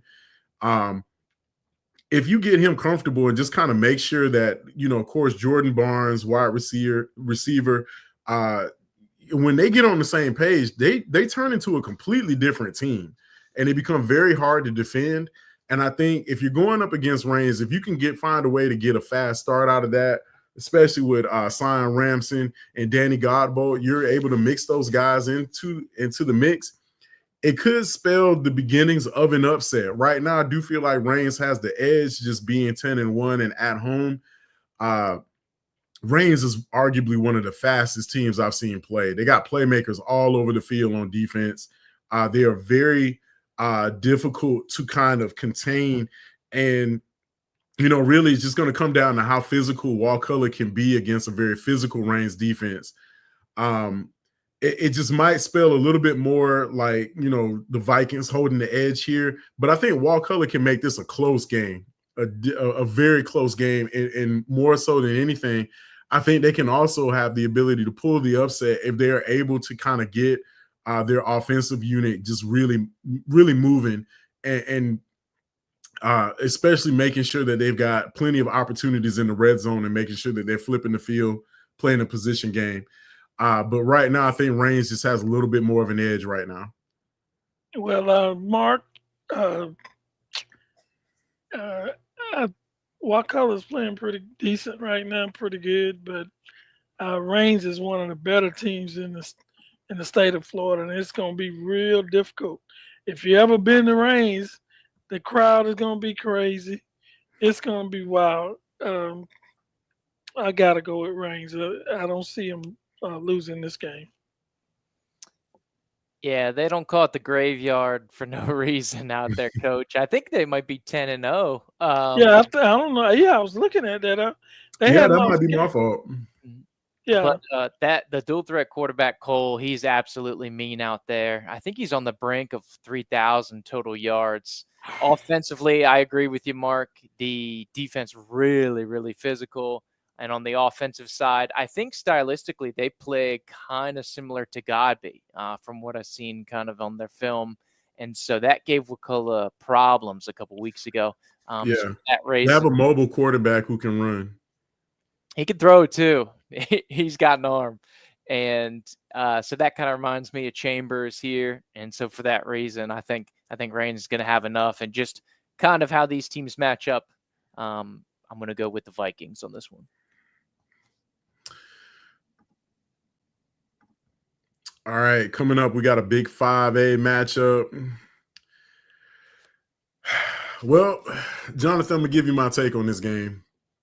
Honestly, I really think that if Lincoln wants to be able to take advantage and shut down Fleming Island. The offense, they just have to be able to create problems for quarterback Sebastian Broughton.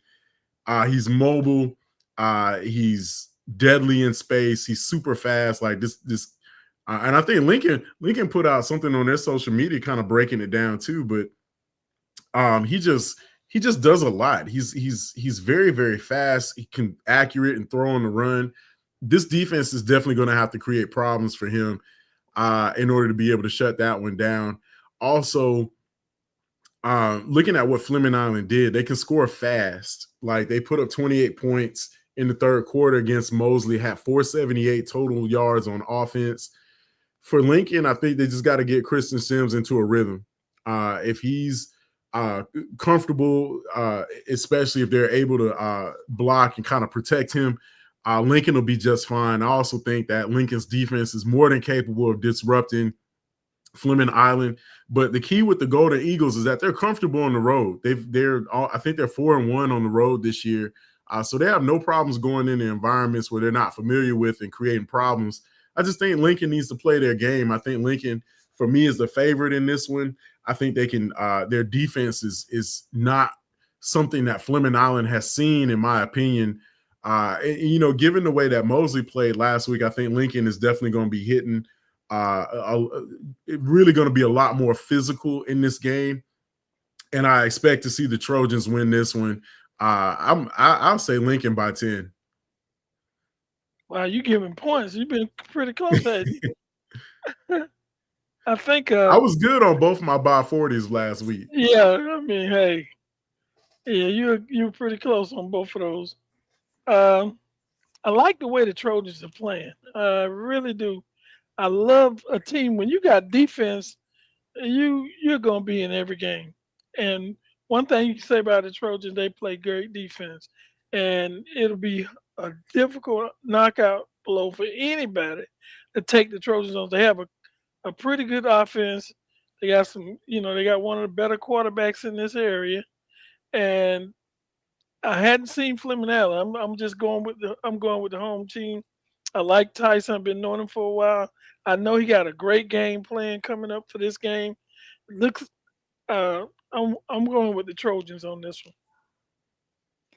Yeah, this will be fun. It kind of is mainland what we saw last week, but with a faster, more electric quarterback. So they really try to spread you out and get you in opportune spaces.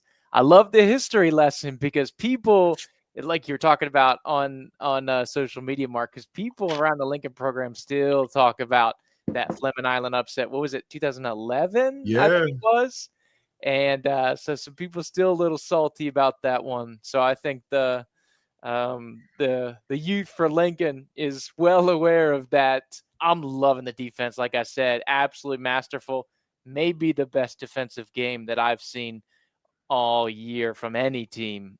Just absolutely dynamic. I'm with Coach Tyson and you all here. Give me the Trojans.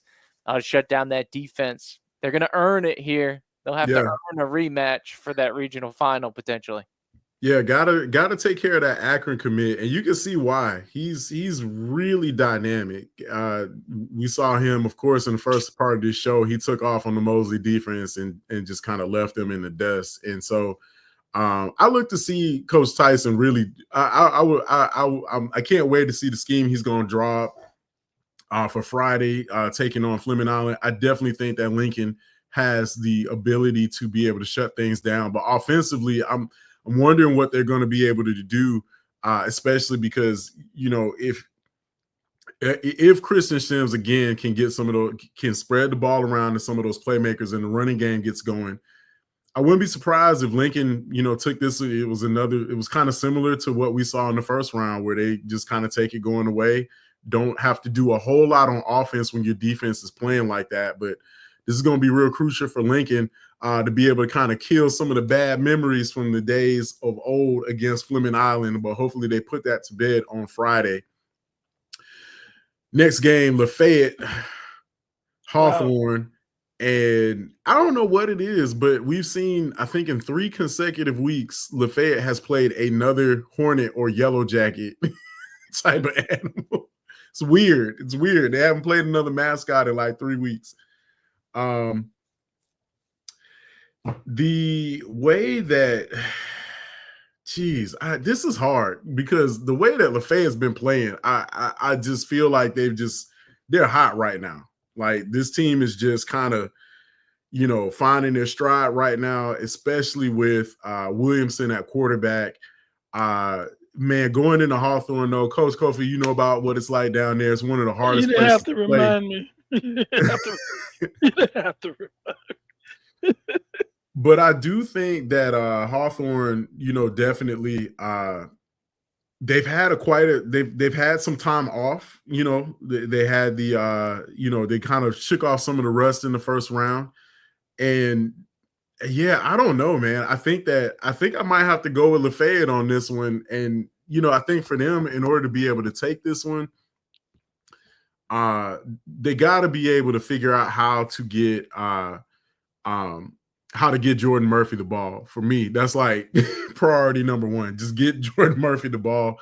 On defense, they got to be able to stop Adrian Curtis. This kid has been playing in the Hawthorne program since the 8th grade. He's coming up on 4,700 yards passing for a career. And then, of course, they got to be able to stop Keenan Johnson, the running back who's been averaging 150 a game. He has 17 touchdowns on the year. So, again, Hawthorne, of course, has the offense. But I'm going to step out on a limb here. I'm going Lafayette in the upset on the road. Yeah, that would be an upset. Hawthorne has been a strong program these past few years. The game is at Hawthorne, correct? Yep. It ain't easy to play there. They got some rabid fans. They're going crazy. It's right outside of Gainesville. I know Lafayette is not far from Gainesville, but these might be, like a civil war with these folks. They're all of them related, and these some great teams playing. Hawthorne has been in the finals. I'm not sure how many times, but they have been a powerhouse over the past few years. And I think Lafayette's streak is going to be ending on Friday, so I'm going with Hawthorne. Yeah, I thought the Lafayette pick was going to be out in the wilderness, Mark, but you brought it back in. You stole my thunder. Oh, like man. Said, I don't know how often I got to beat that Williamson drum. I feel like I'm wearing it out the last month and a half since he's got it going. I like what Lafayette's going. And when you're playing good ball, you're playing good ball. And until somebody stops you, I'm going to keep rolling with Lafayette. And when you can score points, good things happen. I think they surprise Hawthorne. Don't sleep on Lafayette down there.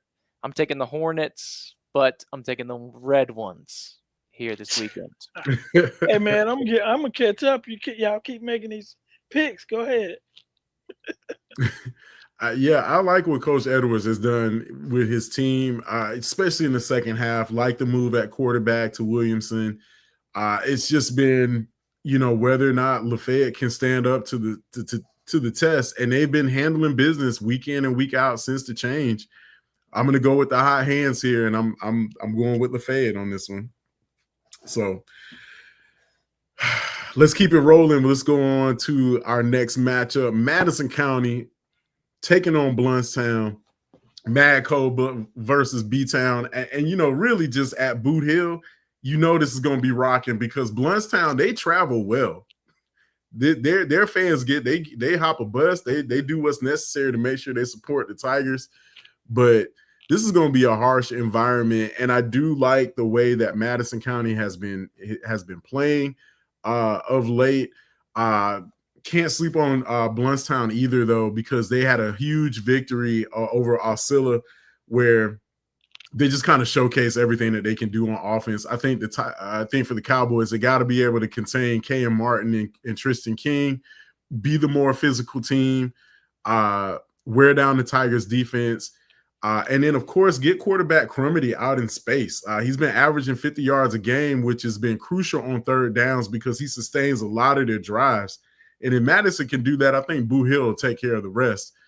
For the Tigers, I think they need to be able to say that, hey, between Martin, Sion Smith, and Dylan Martin, they got to be able to go off. Like that trio has got to be able to put up a monster game against Madison County. You got to be able to stretch the Cowboys defenders and just kind of be able to put that defense on its heels. And then for the quarterback, King, he's got to be able to just stretch the field and just spread the love around and stretch that Cowboys defense out in order for them to have a shot in this one.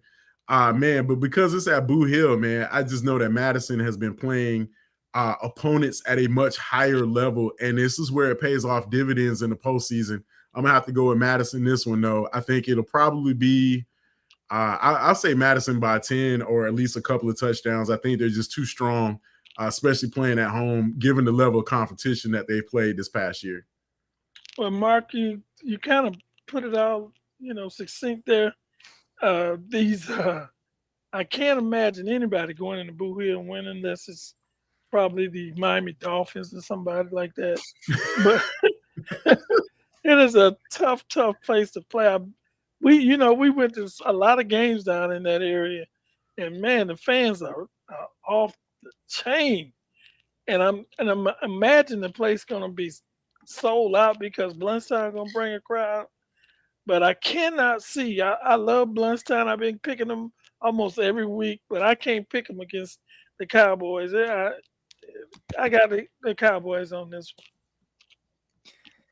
Yeah, I don't think any run game's going to get up to 500 like we saw last week from Bluntstown, but it's going to be ground and pound. I like Crumity and Madison County a little more in this game. Rematch of the 2019 championship game, gang, over at Gene Cox Stadium. That was the funnest championship game I've ever seen.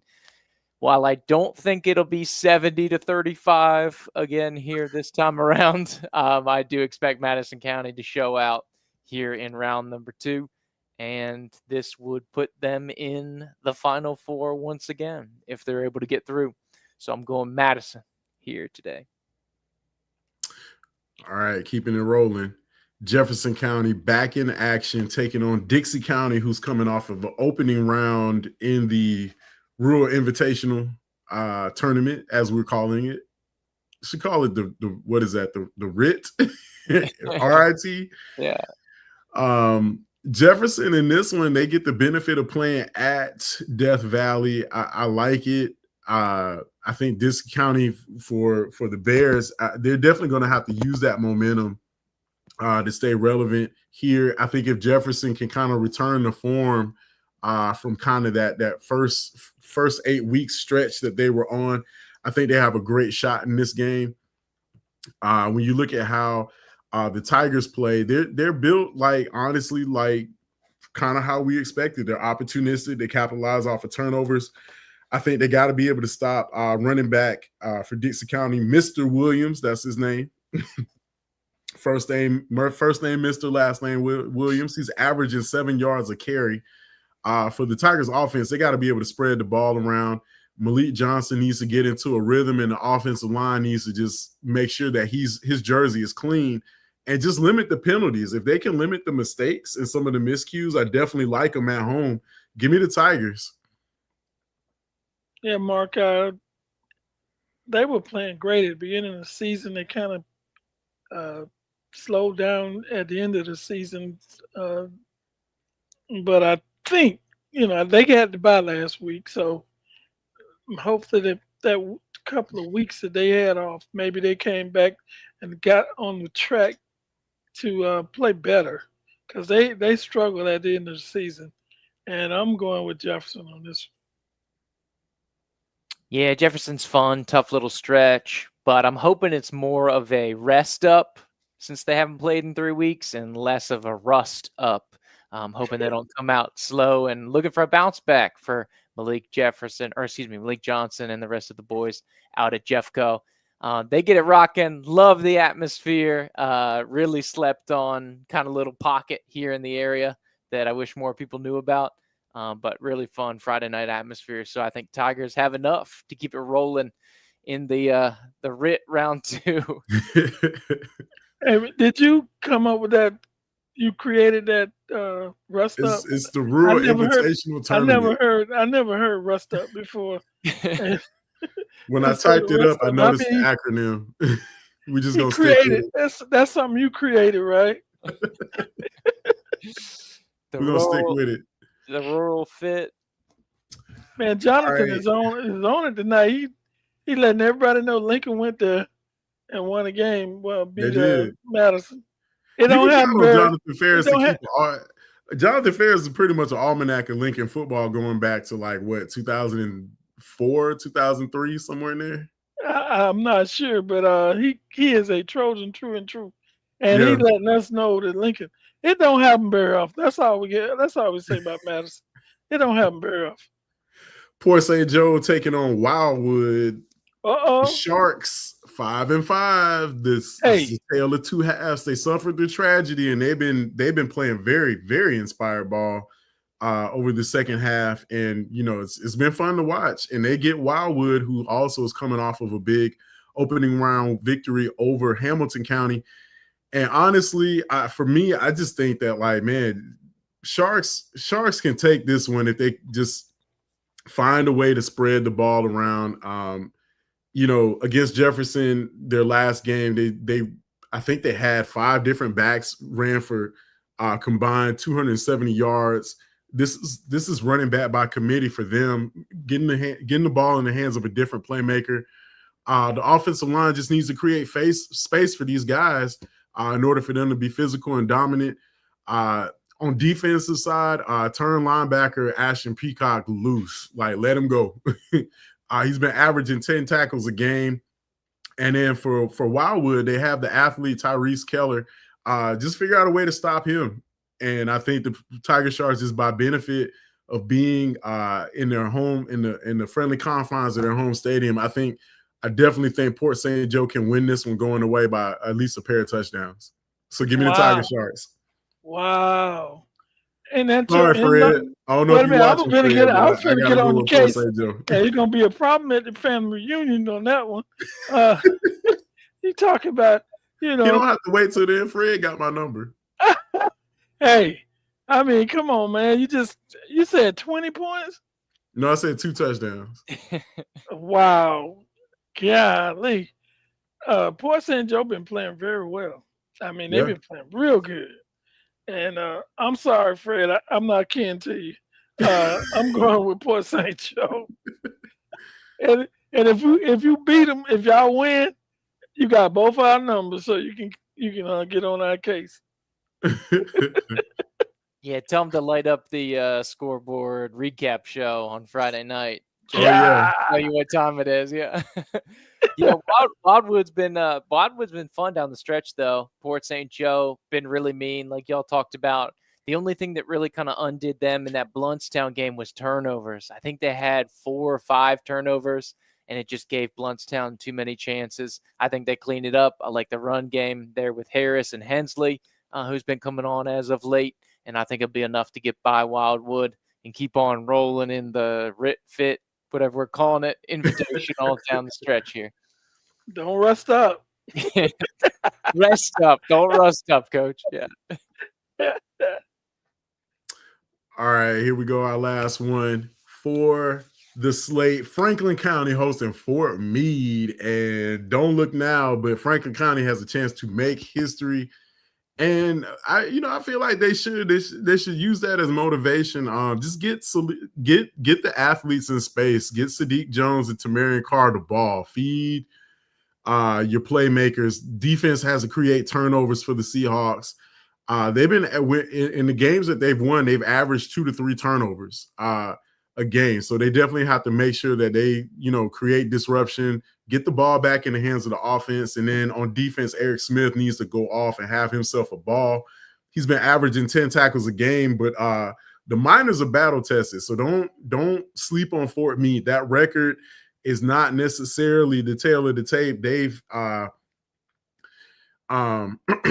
I think if I'm not mistaken, I think they played about 5 or 6 schools that are definitely outside of their classification, very much like Madison County. So, for the Seahawks, take advantage of everything that's been going on, like the home field advantage, the fans, the ability to make history, and see if you can ride the wave. That's a long trip for Fort Meade. They really haven't been outside of the Polk County, Tampa area to play a lot of their games. So this will be a huge road trip for them. So just take advantage of it. I'm gonna ride with Coach Cooper and the Seahawks to make history. I'm going for Franklin County in this one. I think it might be kind of close. I think Fort Meade has definitely played some more talented schools, but give me the Seahawks in this one. Wow. And that's right. The Seahawks have never won more than 6 games. So this is going to be in at Franklin.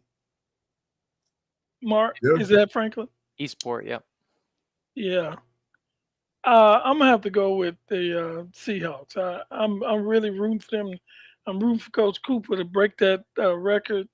Winning 7 games would be awesome. An upswing for the program. Did I create that upswing? Okay. I still can't get over rust up, but I just hope they can pull it out.